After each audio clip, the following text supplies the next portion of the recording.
down to the blades of grass. Let me spin this thing around.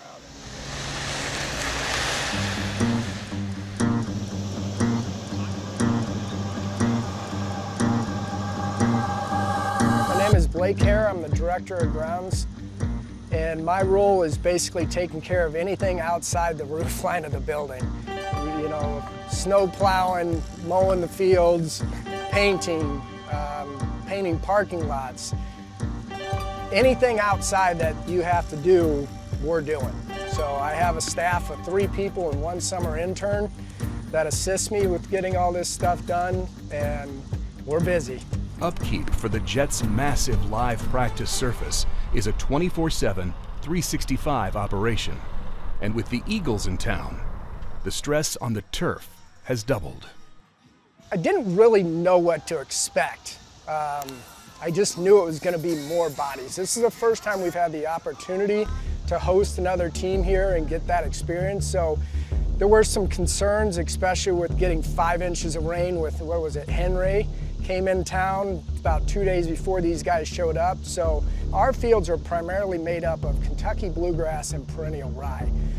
That we're growing back from seed. We do have a little bit of lateral growth that we'll get out of the Kentucky bluegrass, but it takes time, especially when we're dealing with temperatures in the 90s, which we're facing right now, which is also a challenge.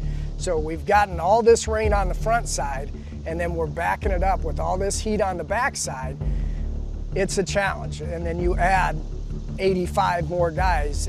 It's just extra work more than anything else. And I don't think it's been worse than I expected or better than I expected. I would just say it's been more work, and my staff, thankfully, has worked hard and kept a good positive attitude, even though it's getting towards the end of training camp.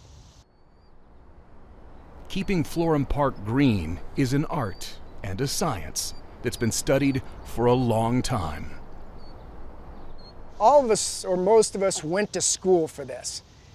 And we read our books and we studied.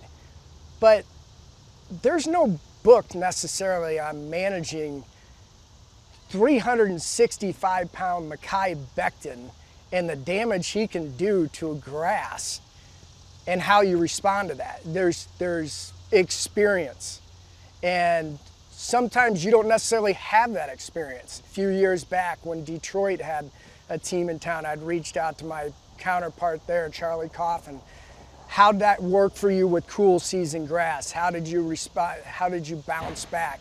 So we're calling each other to get some insight of what to kind of expect, and maybe tricks of the trade on what they tried this year that worked and what they tried last year that worked, and just learning from other people. I don't need to reinvent the wheel here.